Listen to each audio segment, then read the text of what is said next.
Welcome to Next on the Tee with Chris Mascaro, the show where you get the inside access to the best minds in the game. Each week, Chris has the privilege of chatting with top instructors, legendary players, course architects, and industry insiders. If you're looking to improve your game, gain a new perspective, or just hear some incredible golf stories, you are indeed in the right place.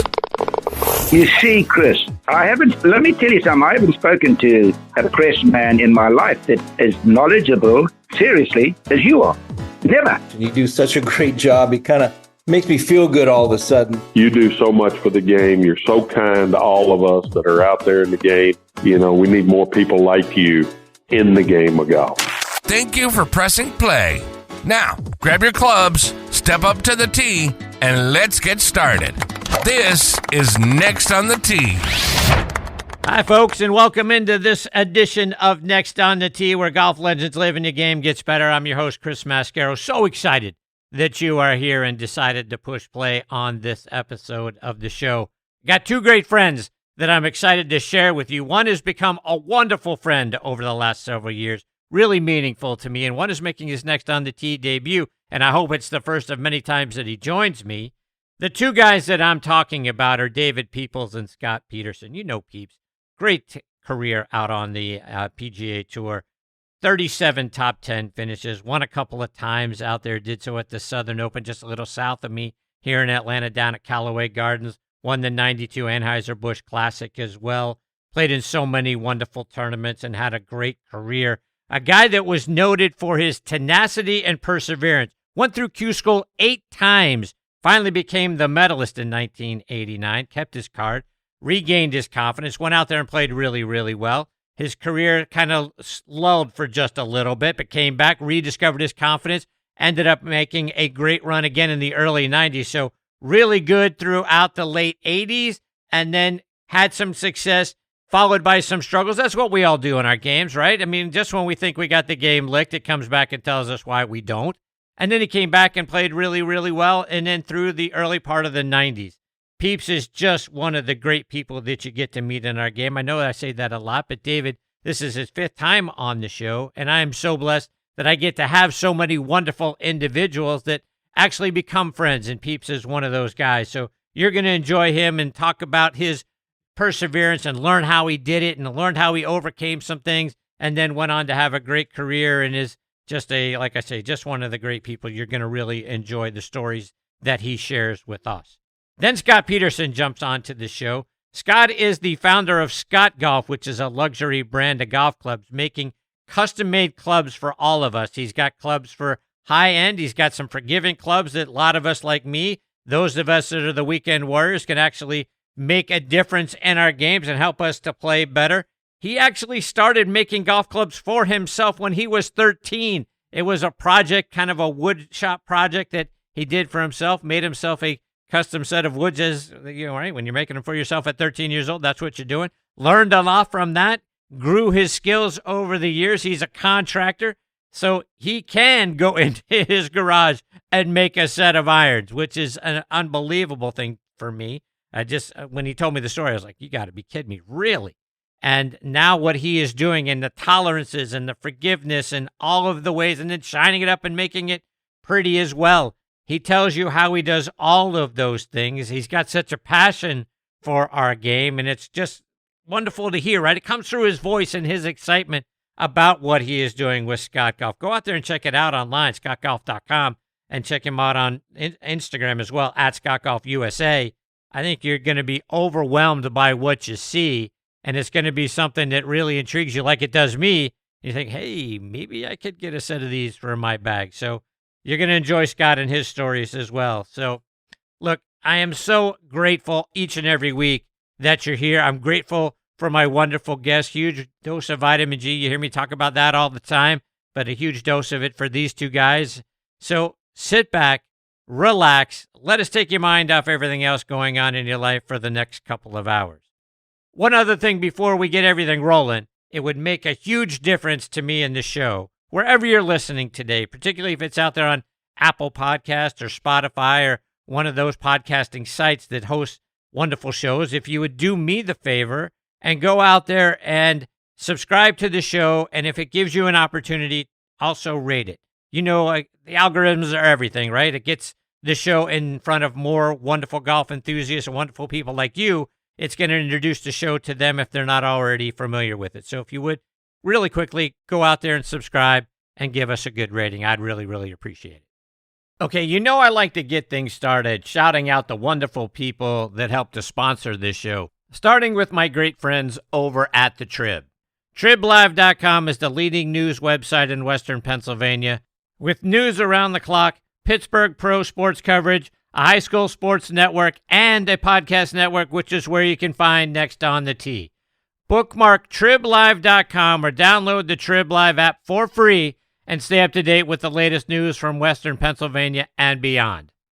I also want to talk about our friends over at the Pittsburgh Brewing Company and Iron City Beer, a brand that I have loved my whole life and started drinking when I was 21 years old, of course.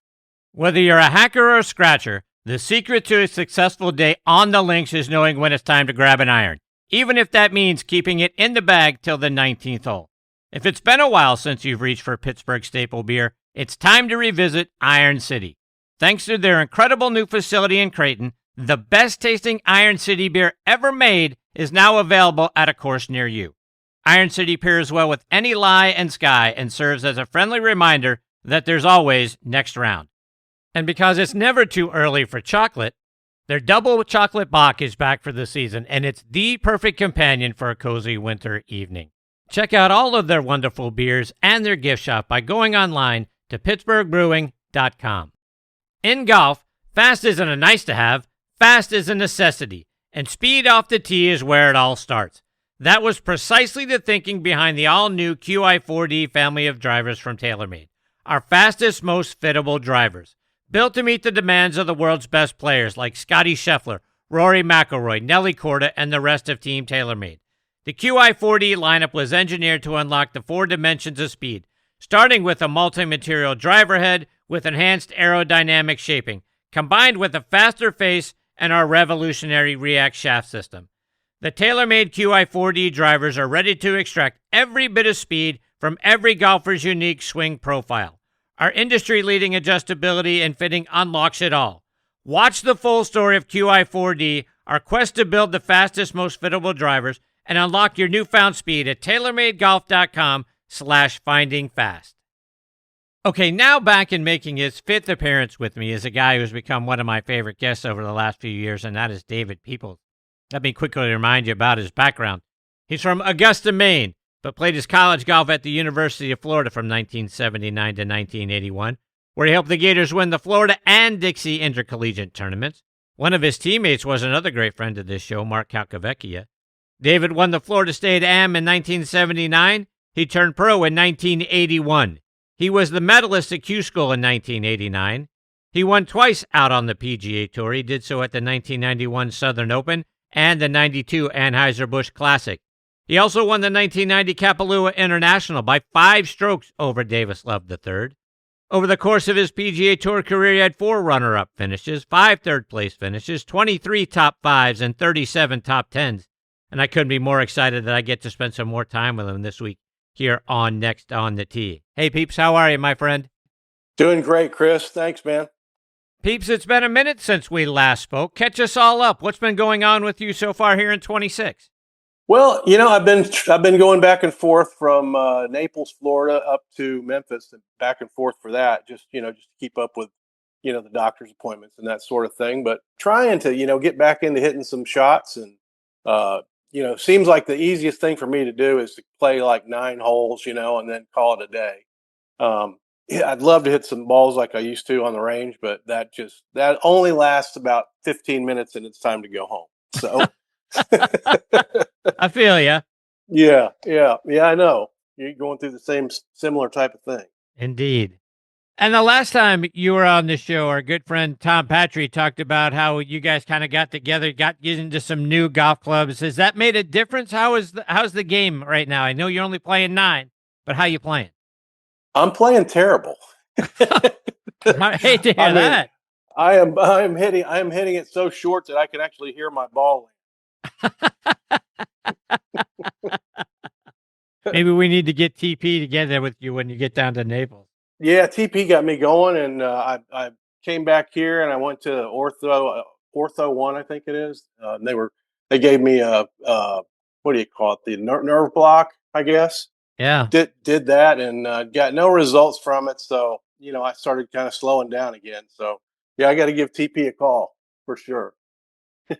David, when we look back at you and your career, a couple of words that I think described you as a player are tenacious and perseverance.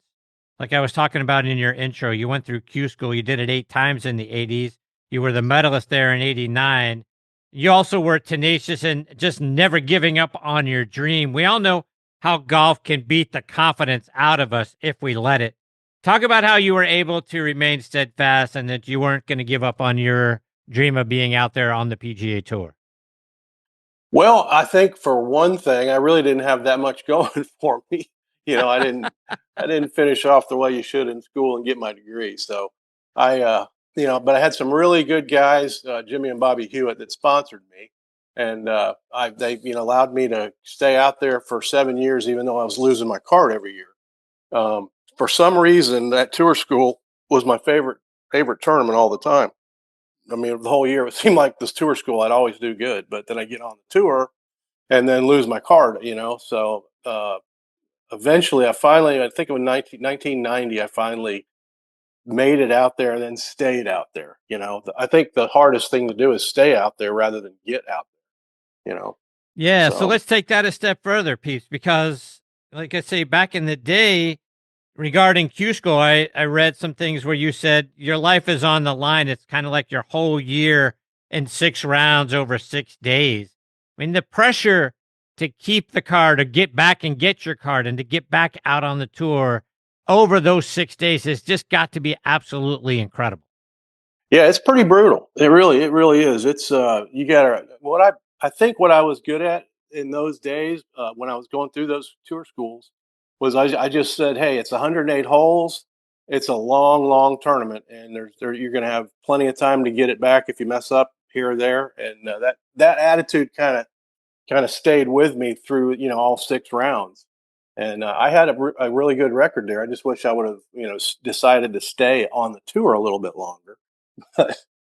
But I think it was 7 or 8 times I made it through, and I got really good at doing it. And then I got on the senior tour, and that tour school is a lot harder for some reason. I just think your body is something you really need to take care of, and I had no idea that you'd have to learn how to play all over again. So.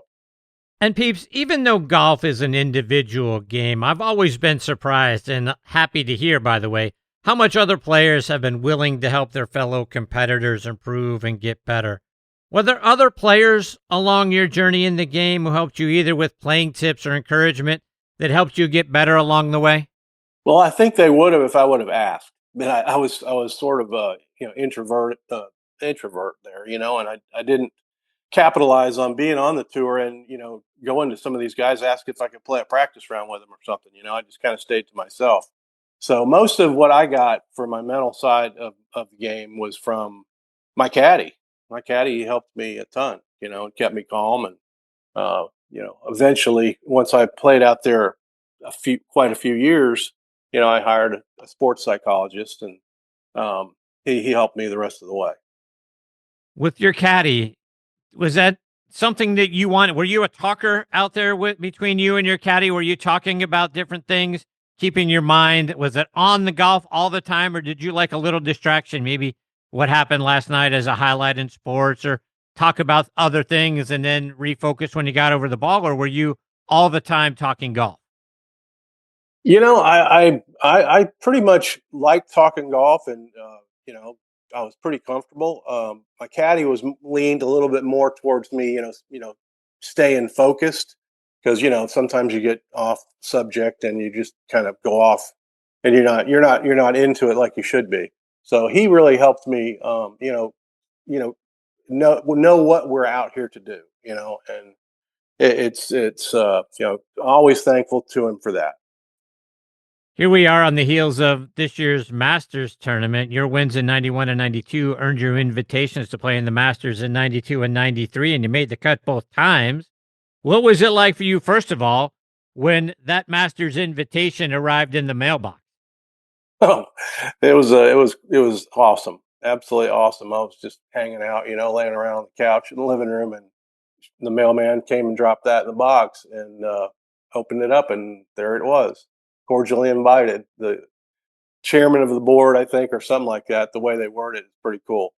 But anyway, then I started thinking about it. I was like, man, I can't believe I'm going to play at Augusta National, So I wanted to make it, wanted to play it as many times as I could. So it was very important that I made the cut. So very happy to do that. Yeah. So what was it like for you the first time you turned off Washington Road and drove up Magnolia Lane? The first time I did that on, let me see, I did it the day before you were allowed to register. So I had the whole family in the car, and we, rolled up there like the Beverly Hillbillies.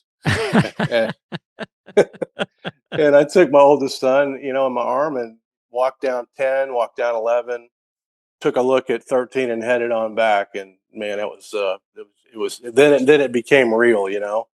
It's just a great memory. So what's it like the first time when the first round you go out there for your tee time on Thursday and you put a peg in the ground? What's it like that first experience trying to draw it back on the first tee of the Masters? It's pretty hard, but they've got a funny way of announcing it. I don't know if you watched much of it this year, but sure. They say, David Peoples now driving, or now driving David Peoples, or it was Right. It was very unique, and it sort of took my mind off of being so nervous, and we went ahead and got out of there. So what's your favorite memory? You got to play in it 2 times, whether it was the par 3 or the tournament proper. Like what do you take away from? What's your favorite memory? Well, since I didn't finish very high, I've said you got to win one of those goblets. They give you a crystal for making an eagle. So I made an eagle on number 8, and so they give you a couple of pieces of crystal, which is pretty cool. No doubt. Yeah. Looking back at 1990 at the Buick Southern Open, it was the year before you would go on to win there. You shot 62 in the second round, which included a 29 on the back 9. To average just a shade over 3 strokes per hole is absolutely amazing. Was that one of those times where you visit the zone? What was up that day? You're exactly right. The zone is a real thing. And, it can be broken real easily from, someone talking or somebody sneezing or who knows what. But, when you get it going like that, you don't want to talk to anybody. Just make it last. Just make it last as long as you can. When you look back at 91 through like a rolling 12 months, Peeps, from late 91 through the summer of 92 was a heck of a stretch of golf for you. September 22nd of 91, you finished 5th at the BC Open, got your first win at the Buick Southern Open a week later. Then you finished 2nd in the Walt Disney World Classic. And then you go on in January of 92 to finish tied for 6th at the Bob Hope Classic, 5th here in Atlanta at the Bell South Classic, and then tied for 3rd at the New England Classic, and go on at the end to finish tied for 5th at the World Series of Golf. So a heck of a 12 months. Talk about what it was like for you over that 12-month period. What was working? Gosh, I remember one particular year with the calendar year we were playing. I think I made 26 cuts out of 32 events, and that's pretty good. I was very pleased with that. It was just it got a lot easier. I just finally started to relax, started to believe in myself that hey, you can actually do this. Just just get your focus, like with my caddy once again. Just stay focused and let her rip, and I just, for that period of time, I was in pretty good control of my golf swing and, not a lot of drama going on anywhere in my life. So that was nice. There were some places where year after year you played really well. The Buick Southern Open, obviously you won there. You always played really well there. When you look at the Disney World Classic, you played really well year after year there. The New England Classic, you played well year after year there. Were those just tracks that fit your eye? Yep. That's exactly right. I enjoyed every one of those. I think Disney was probably my favorite place to play because I always seemed to, score put some pretty good numbers on the board. So yeah, all of those events, I just kind of built up some confidence every year when I'd come back to them.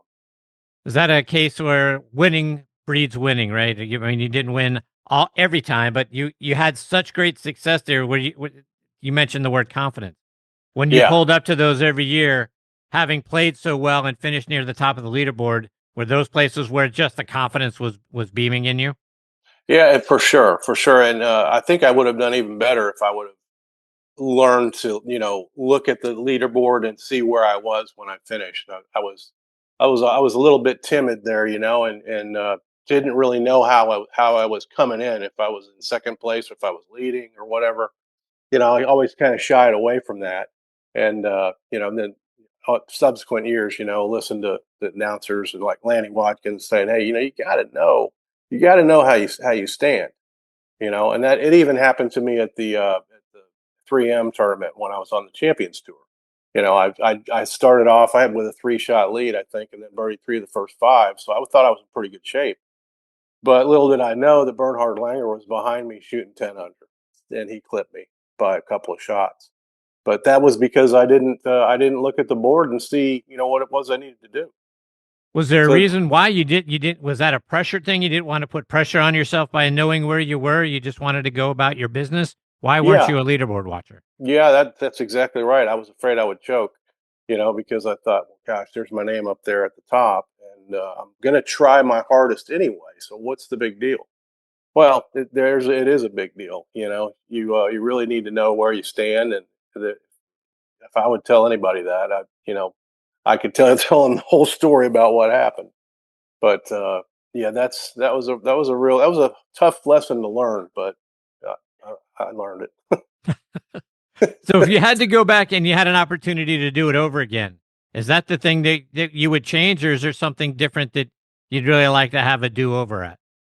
Yeah, no, I would really like to see just how much faith I had in myself to do that. And I never gave myself that chance. Because it was it was a little bit nerve wracking.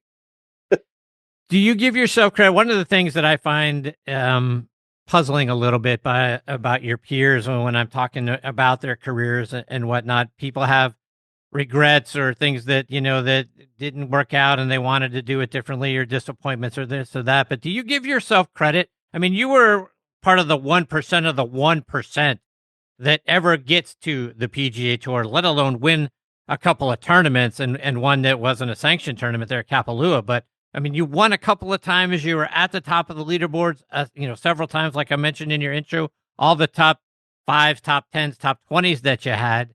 I mean, there are people that never even, have any idea what that's like. And there you were at the top of that. Do you give yourself credit? Do you look back and say, you know what? I was pretty darn good. Yeah, I'm pretty happy with what I did. I really am. I got in position to do some good things and still finished pretty high. Um, but you really to win a tournament. When I finally did win, I realized you got to really take this on and vocalize to yourself, I'm here to win this thing. And when I did that, I finally started performing better, and maybe didn't quite win all of them, but I did win a couple of them, and it was because of that. It was for that reason. Just said, man, you gotta stand face to face with this mountain you got to climb, and just do it. As we've all heard Bobby Jones talk about, the space between our ears, right? The toughest Hmm. course is that 6-inch space between our ears.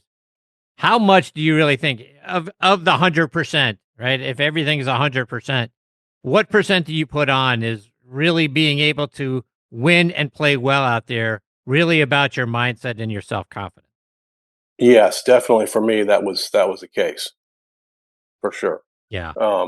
Just that it's just so important to because that's where if you don't do that, that's where all the negatives come from. If you don't believe in yourself, it's gonna be twice as hard.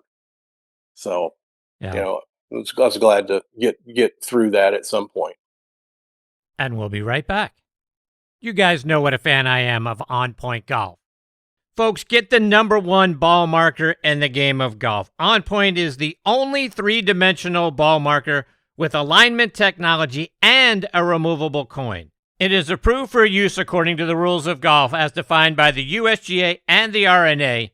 As we all know, putting is all about line and pace. Mark your ball with On Point, engage with your 3-dimensional ball marker, and have more confidence in your line, execute the putt, and lower your scores.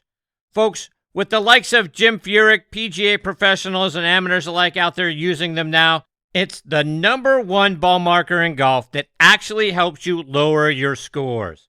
Go online to onpointgolf.us, read about the science behind it, then put one in your bag and make more putts. I feel like it's the 15th club in my bag. It's helped my game. Why wouldn't you let On Point help yours as well? Again, onpointgolf.us. Check them out and get one in your bag today. PGA Tour Superstore pros aren't born. They're made. Every January, hundreds of associates talk to the top manufacturers, learn about the latest clubs, test the newest equipment, log thousands of hours of training, and together hit over 100,000 balls, all so they can get you the perfect fit.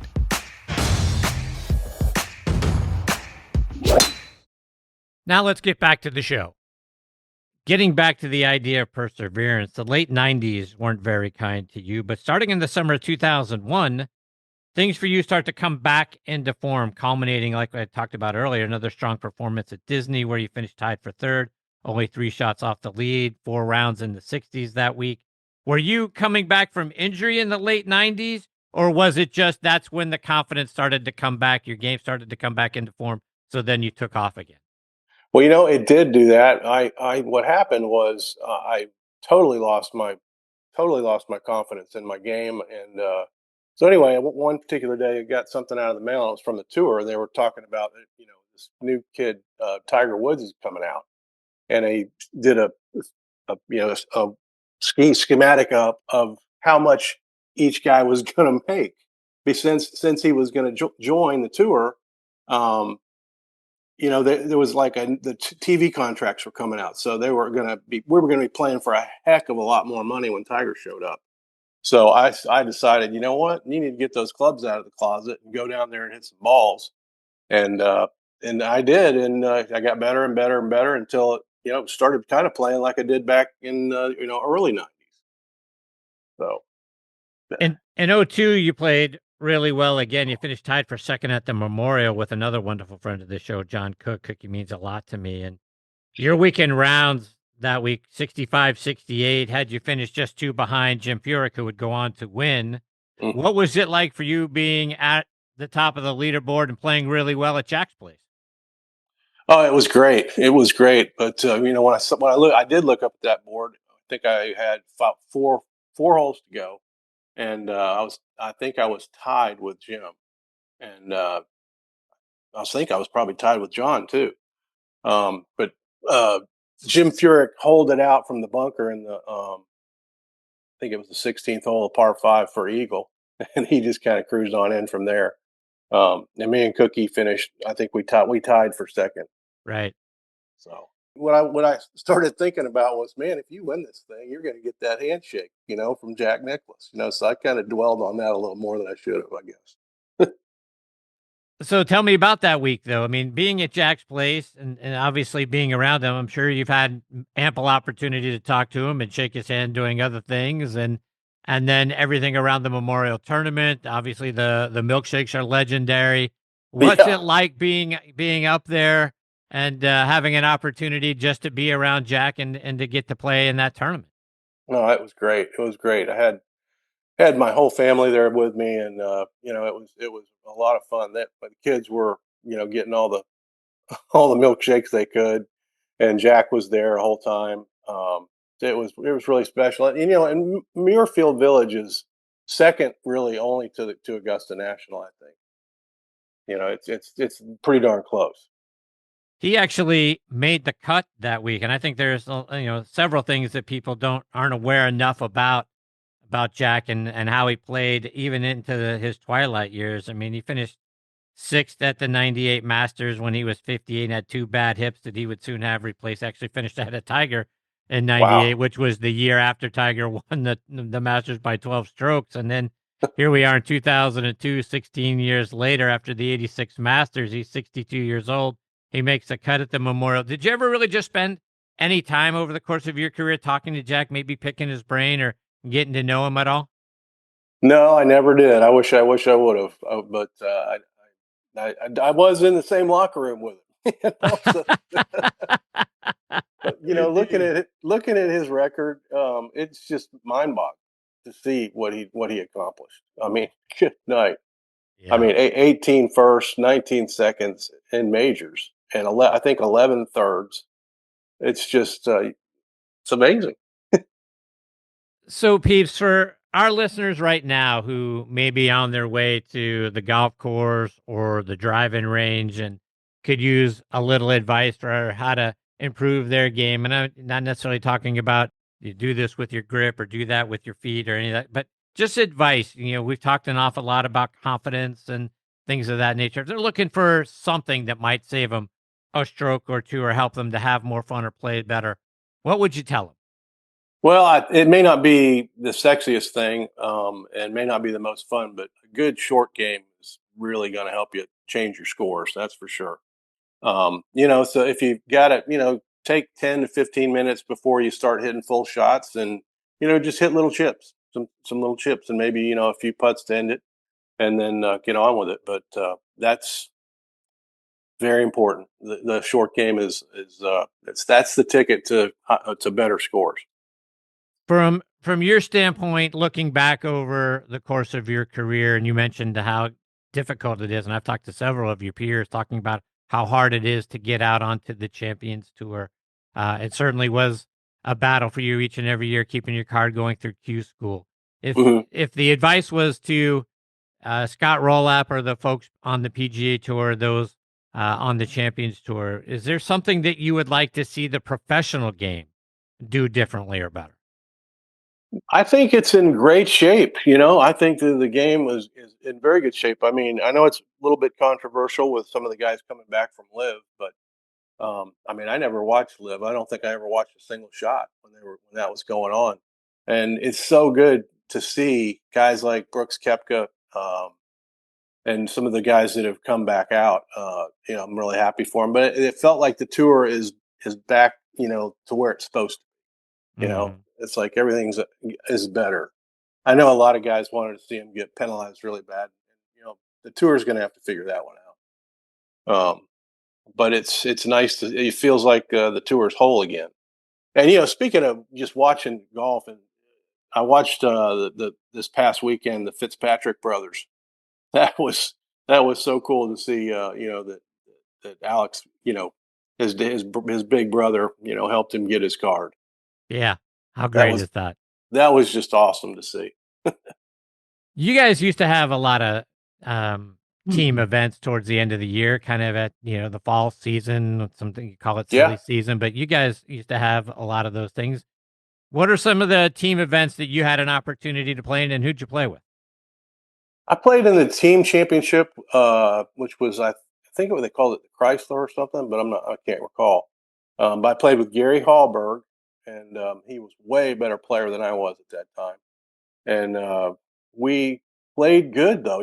My caddy actually got in his ear because he used to caddy for Gary also, and he got in his ear, and he gave me a plug. So for some reason, he asked me to play with him, and after 3 rounds, I think we were leading, and the group in front of us was Jack Nicklaus and Johnny Miller. Wow. we were behind them, and of course, kind of crashed and burned on the way in, but they ended up winning. But still, that was like, wow, this is pretty cool. I'm playing against Jack and Johnny. Yeah. Yeah. And then they also had I think it was called the JC Penney. They had the mixed team. Mixed tournament. Yeah.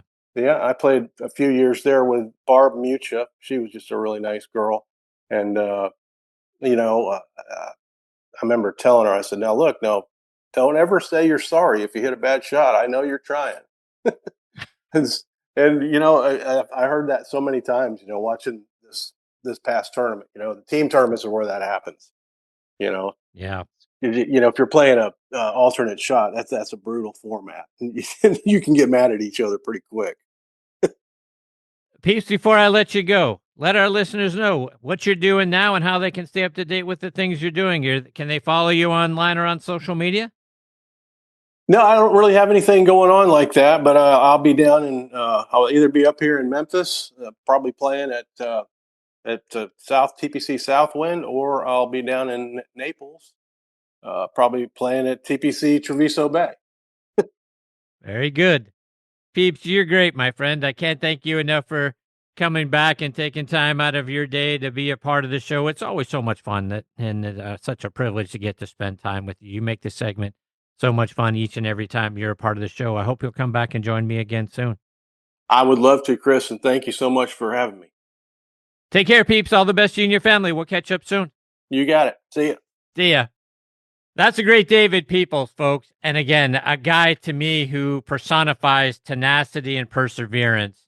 You go through Q School 8 times, and as you've heard on the show, as we've talked to his peers, just what it means and the pressure that is involved in trying to keep your card, trying to get through Q School, 6 rounds of golf to try to get there, and only a handful at the top get it.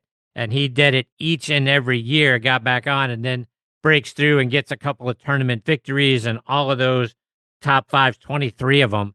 And that's one of the things that I admire about Peeps and his peers is just giving themselves credit for how great of a player they were, right? I mean, you don't get out there and you don't keep your card. You don't get to the top of leaderboards. You are truly one of the 1%ers. And the fact that he did it all of those years and continued on and persevered and came back, had a lull in the confidence as you talked about, but then got it back and then reinvented himself and got back to the top of leaderboards. That's tremendous to be able to do something like that. And just David is just a wonderful human being. And I just can't thank him enough for becoming one of my favorite guests. Like I said, this was the 5th time I had an opportunity to sit down with him, chat with him. And hopefully number 6 comes around very, very quickly. Look forward to catching up with him again soon. Coming up next is going to be the founder of Scott Golf, Scott Petersen. I think you're really going to enjoy the stories of Scott's journey through our game. Before he comes into the show, let me remind you about the great things going on up at Macklemore. Because this year, get ready to experience a game like never before at the Keep, the brand new Bill Bergen and Reese Jones co-designed course at Macklemore. With its challenging layout and awe-inspiring views, every round here is an unforgettable adventure. Whether you're taking on the signature holes or just soaking in the scenery, the Keep is where your best golf meets nature's finest backdrop. So grab your clubs and join us up at Macklemore. The Keep is open and it's waiting for you. And folks, if you haven't tried 2-under yet, you really need to. Why? Well, from the first tee to the clubhouse, 2-under's Joey Pouch is going to keep you comfortable and locked in all round or all day. Build your own bundle by going online to 2-under, that's the number 2, UNDR.com, and save up to 20%. Now making his next On the Tee debut with me is Scott Petersen. Scott is the founder of Scott Golf, which is a modern luxury brand of golf clubs. Scott has been custom manufacturing clubs for over 20 years now. In fact, his SG04 irons were voted most wanted game improvement irons by My Golf Spy back in 2021. And the people he builds golf clubs for are absolutely raving about them. Going back to his college days, Scott earned his degree in business engineering at Florida State. As a club builder and designer, he's been building some of the best clubs in the game, starting with his own, oh, by the way, when he was 13 years old. When you see tour players who are club free agents, if you will, or they don't have a big manufacturer's name on the golf bag, there's a good chance they are playing Scott Golf Clubs. If you check out his website, which is scottgolf.com, or his Instagram page, at ScottGolfUSA, you're going to get as excited about his clubs as I have gotten. I'm telling you, they look spectacular. I've been looking forward to this conversation for the last several weeks, and I'm excited that I get to spend some time with Scott this week here on Next on the Tee. Hey, Scott, thanks for coming on the show. Yeah, thanks for having me. Scott, I want to go back to the early days with you. I want to. Where did the golf bug first bite you? When did it first become a thing that you really started to get interested in doing? It was a winter in early 2005, 6, 7. Um, just for fun, I was like, okay, I'm going to go build a golf club out in my shop, and that's where it started. It was only for personal use, just to build something for my own satisfaction, to see if I can make something as good as anything or better than anything out there. And at first I failed several times, but that never discourages me. So it just makes me want to do it worse. So took me about 3 years making clubs, throwing them away, making new ones, until I was able to actually create a good set of 3-iron through pitching wedge that I was happy to put in my bag and go play. Was that when you were 13? I mean, how old are you at this point? So when I was 13, that was a wood shop project when I was in junior high school. So I made woods, made a 3, a 5, and a driver. And that was back in 1973. Wow. 15 years. Is that right? You played the clubs that you made yourself in wood shop for 15 years? Yeah. Wow. Yeah. That was kind of like pre-metal wood days, right? Yeah. So they were great. I wish I still had them. I don't know whatever happened to them. They ended up in my parents' garage when I took off to Florida, and I never saw them again. Oh, yeah. No kidding. It'd be awesome to have those hanging on the wall or somewhere. That would be nice. Growing up, Scott, I mean, we all have those people in our lives that help shape us, help mentor us. Who were the biggest influence for you as you were growing up and getting more experience in the game? So in the game of golf, that would probably be my father. Is that right? He was an architect, but he was also very, very crafty. I helped him build a boat, when I was young, and it looked like it was a wood boat, hand built, strip by strip, that he put together in our garage. And he loved working with wood. And I think that at that time, that's when I decided to build the golf clubs for my woodshop project. Yeah, with his help, and of course teaching me how to tear things apart and put them back together and make them better, and hands-on. Scott, talk about your career as you grew in the golf industry. Talk about the stops that you had along the way and what ultimately led you into creating Scott Golf.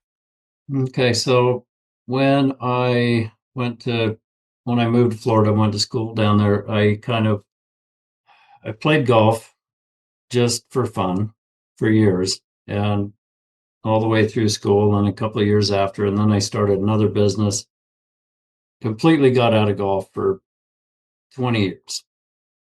Played once or twice a year in pro-am events in Tampa. Then when I moved back to Utah, I decided that one winter, I took the winter off. I was like, I'm just going to go out in my shop and build some clubs. So I did. And then I got more passionate about golfing, got back playing regularly, to 2 or 3 times a week, and wanted to bring back a feel and a performance that I was only getting from clubs that I was buying from Mura or some old Ben Hogan blades that I had. So it was just, to me, a personal project to bring back the old feel, okay, and have the feel and the performance to work the ball with a solid club. And everybody at the time when I was doing this, everybody's changing their metals and they're bringing in hollow irons, and they started feeling different. And I just wasn't getting the feel or the performance that I wanted to see from anybody. So it was just, then I just went after it. I was only doing it for my personal use until I was in Phoenix one year. I'm a general contractor, engineer. So I built a school in Phoenix, just outside of Phoenix, and took 5 sets with me and shared them with the high school players and some of the colleges down there, and played a lot of golf with them, and they fell in love with them. So they were asking me where could they get them, and I was like, well, you can't. They're only mine, right? So they were like, well, you need to make them and put them out there. So I did. So I started searching for companies to help me produce more sets more efficient. And it's all grown only by organic growth. Very little advertising, if any. And a lot of mom and pop fitting shops across the US. I have probably about 30% of my sales now are in South Korea and Japan. And so now it's just growing. And so I'm just like, holy cow, here we go. Let's hold on. So here we go. Yeah. So it's one thing to take a block of wood and carve a wood out of it. It's certainly another to make iron. You don't just go out into the shed and say, I'm going to make a bunch of irons. How'd you go about getting the equipment and getting the irons and forming them and making them into something that you wanted and then to something that other people want? So that was the biggest challenge.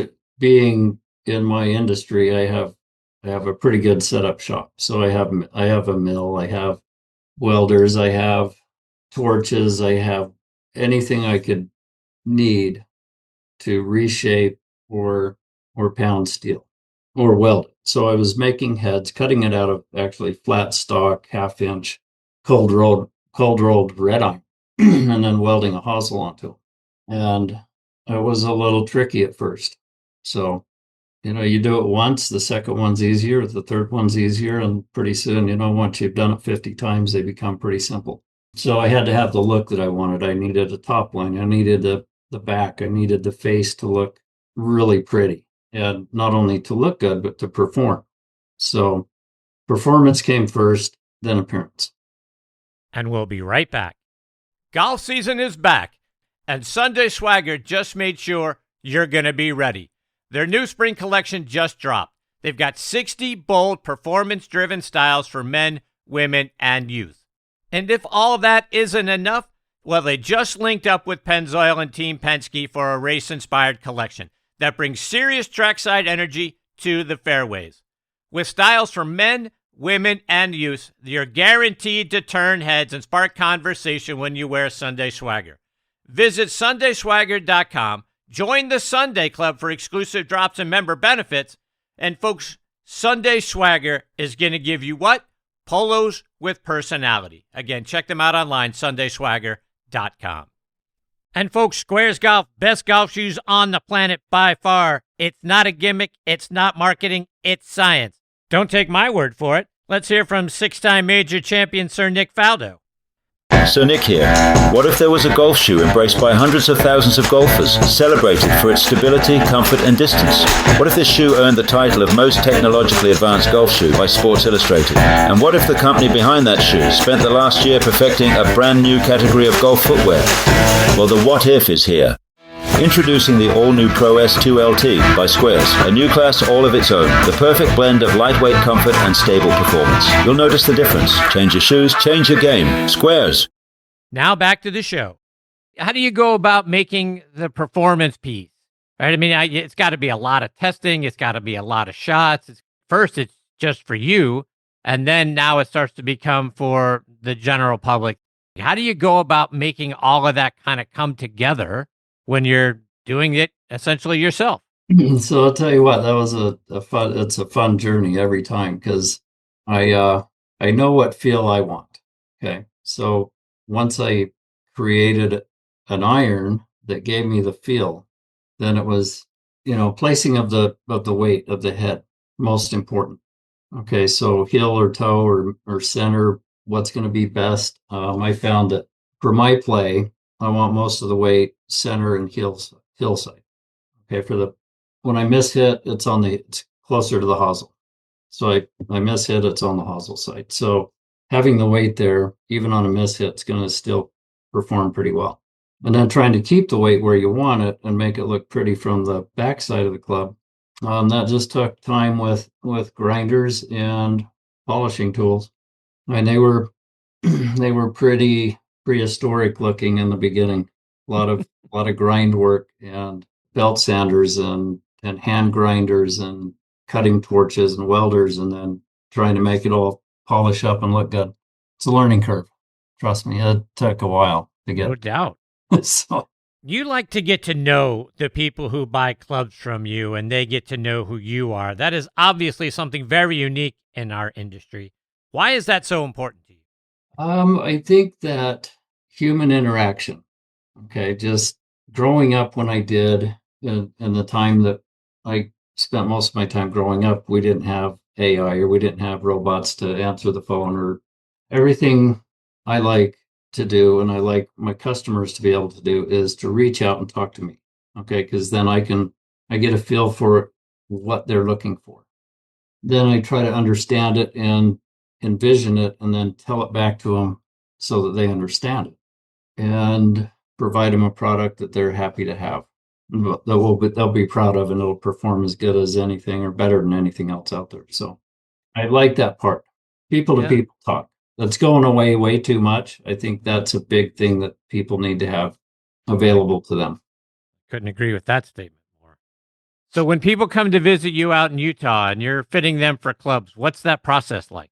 So we'll go, I have availability of several indoor places depending on weather. We'll go to an outdoor range and set up TrackMan monitors or whatever we have available at the time. And I'd really like to fit them on the course if possible. So you see full ball flight and not just a computer educated guess of where that ball's actually going. I think it works better. And plus we get some time together. We get to know each other a little bit. I can actually really see where they're hitting, what their shot shape is or isn't. The better players are super easy to fit. That's the ones that are inconsistent that's really hard to fit because you can't get 10 shots that are the same ever. But if you know anything about club fitting, you understand that. So if you play golf out there on the course, you know that's how most players are. The majority can't shoot under 90 anyway. So on your Instagram page, you say, when an iron is built by hand, weight is placed with purpose, faces are finished with precision, and tolerances stay tight from club to club. The result is better distance control, tighter dispersion, and performance that holds up under pressure. Why are all those things true? What I've noticed is all of my clubs are forged one-piece iron, okay? So the consistency that head provides is always good, okay? If you can hit a sweet spot the size of a 50-cent piece in the middle of that club, every shot's going to be very, very similar. So weight placement, of course, on miss hits helps. I know that my blades, my 03s and the SGO2s are very forgiving. They didn't win the award for the most forgiving or the most wanted, but the 02s have been the number one seller side by side with the 03s ever since day one. So they're very, very good feel. They're very controllable. The solid iron always has you as a good player with the solid face, you have way more control than you have with the face that's going to give. So if you have a flexible face, you lose some of the control.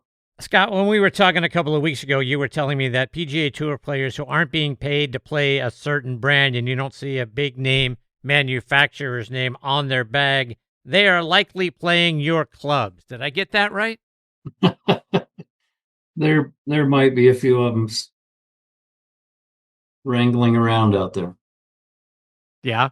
So I'm assuming that there are some, and we're obviously not going to name any names, but I'm assuming there are some of the better players that frequent your Utah, whether your fitting area, and come out there and work with you on trying to figure out what they need and, making their golf bags and their golf game a little bit better.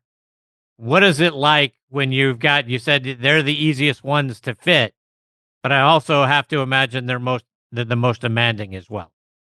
They are the most demanding. And just because of that, I don't know that I'll ever want to actually. I've had a couple of guys on the senior tour that we take care of, but they're spoiled, and you have to cater to them, and that's really not my business. So if they want to get catered to, they need somebody with a lot more deep pockets than I have. If I can provide them a great tool, a great bag of tools, if we can get somebody out on the tour that can take care of them, great. We have a couple connections out there, so we make sure they're taken care of with the other tour bands, and that way it's not something that I have to do, because I'm not going to go do that. Scott, just a couple more before I let you go. And you Sure. also craft wood face putters. What does a wood face putter do for us? That's, you know what, that thing is really amazing.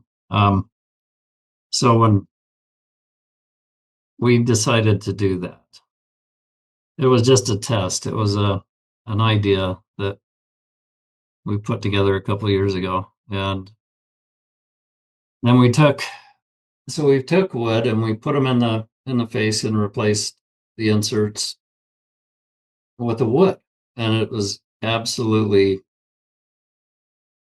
such a wonderful feel and sound right very first one.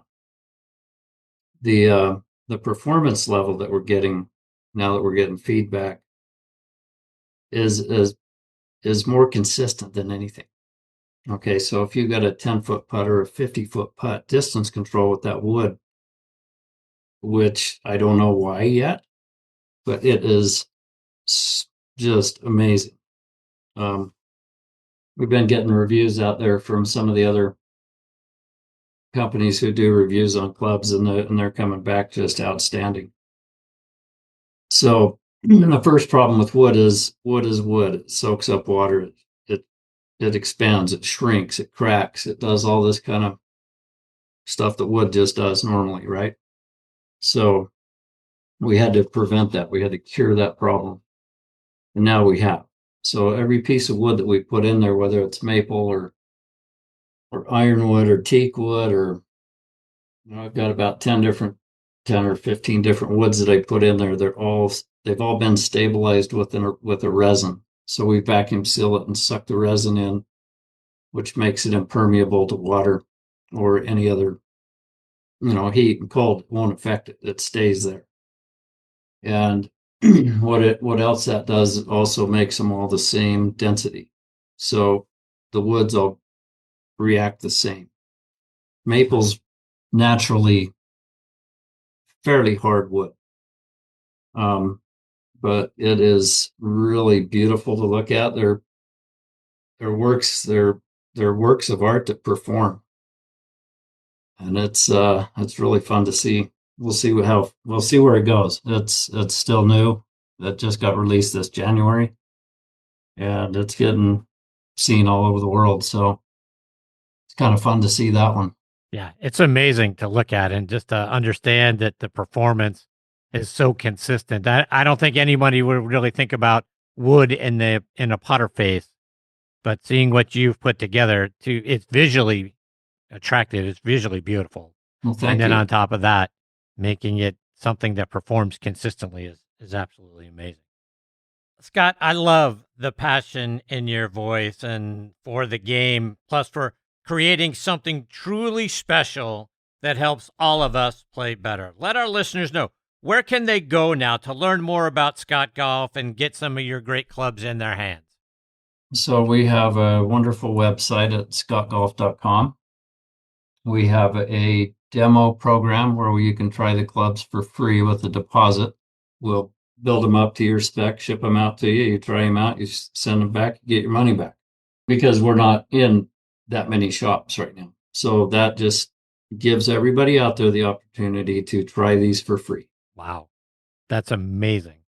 Again, your website is scottgolf.com. How can they follow you on social media? Where are all the other places that they can see what you're doing and stay up to date with all the great things you're coming out with? Wonderful. Yeah. So scottgolf.com. We have Instagram. We have at Scott Golf USA. We have LinkedIn at Scott Golf USA at LinkedIn. We also have Facebook. Same thing, Scott Golf USA. So we're on Facebook, LinkedIn, TikTok, Instagram, YouTube. Look it up, you'll find it. We got a lot of great stuff out there. We'd love for everybody to take a look and get to know us. Indeed. Scott, it's been great having you as part of the show this week. I hope this is the first of many visits. You'll come back and keep us updated with all the great things that you're out there creating, because it is simply remarkable. And then when you read on top of that, all of the different feedback that you're getting, I can't imagine how you guys aren't the number one golf manufacturer out there for people who want to play better. It's just that good. Thank you, Chris. That means a lot. Yeah. And I hope we have many more times to talk. So me too. I look forward to it. Me too. Scott, thank you so much for being here. I look forward to catching up with you again real soon. Very good. Thank you. See you, Scott. That is Scott Petersen, folks. Again, scottgolf.com, at Scott Golf USA is where you're going to find them out there on social media. And I'm serious, folks. Go out there and check out the website and read all of the different feedback that he has been getting and what great things that he has done over the course of his career. And again, I think he's being a little bit humble, but like I mentioned during the course of the conversation, if you watch a PGA Tour LPGA player and there's not a big name brand on the bag, good chance they've cut some of Scott's clubs in that golf bag. So there's a reason why that happens. He talked about better on mishits and dispersions and all of those things. And when you look at the Instagram page or the website, you'll see him working with some people. It's amazing. It's great stuff. And for a guy that started out just wanting to do it for himself as a project when he was 13 and then can continue on. And then, like I said, you don't just decide one day, hey, you know what? I think I'll make some irons and go into the garage and do that, right? You've got to have all the materials. You've got to have a way to test it and that sort of thing. And the fact that he put all of that together and is now making some of the best premium irons and clubs in our game. And then this whole thing with the wood face putters, you got to see that too. Beautiful. Look absolutely stunning. And then to know that they are performing really, really well. Amazing stuff. Go check it out online, scottgolf.com, and at Scott Golf USA is where you'll find them. And let me know what you think. I'm really interested to hear your feedback. All right, my friends, it is time for me to put a bow on this wonderful edition of Next on the Tee. I want to send out my sincere thanks again to David Peoples and to Scott Petersen for making this episode so much fun to be a part of. I hope you got a lot out of it. Peeps is just a wonderful human being, was a great player out on tour for all those years, and getting to spend some time with Scott Petersen, who is really making an impact for those of us who want custom golf clubs. No one's going to make them better for you than Scott is. So they were great. Hope you enjoyed it. Scheduled to join me next time we're going to get the Next on the Tee debut of Teddy Lynn. And Teddy is the founder of Heathlander. Go online and check out heathlander.com. They are doing wonderful work in the golf shoe and apparel industries, and he's got a great story for how it all came about, why it came about, and how they go about doing their business. It's fantastic stuff. You're really going to enjoy Teddy. He's the kind of guy you listen to him and you're like, this guy's great. So I know you're really going to enjoy that segment, as you will with the founder of 2 Under, our great friends over at 2 Under, Dave Williams, one of the co-founders of the business. He joins me as well, making his Next on the Tee debut. And if you haven't gone out, like for all these years, I've been telling you how great 2 Under is, 2UNDR.com. For all the years that I've been telling you how great they are. And our wonderful friend Jack Curry over there, great people doing a great job and making such great men's underwear. And the styles they have are just off the chains. Great. And they've got some new ones for this spring. So we'll bring that conversation with Dave with you as well. Folks, as always, I want to thank our friends again over at Trib Live for being such wonderful partners and for hosting this show on their site. For the latest news from Western Pennsylvania and beyond, including your favorite sports, go to triblive.com. You can find the show by clicking on the sports section tab. The most recent episode, front and center on the homepage of the sports section, or you can type in podcast.triblive.com You'll see Next on the Tee. Click on that, and many of the most recent episodes from this season are sitting there available for you as well. But as you guys know, you can find us pretty much anywhere you get your podcast content. We're out there on Apple Podcasts, Spotify, Amazon Music, Good Pods, and golfnewsnet.com as well.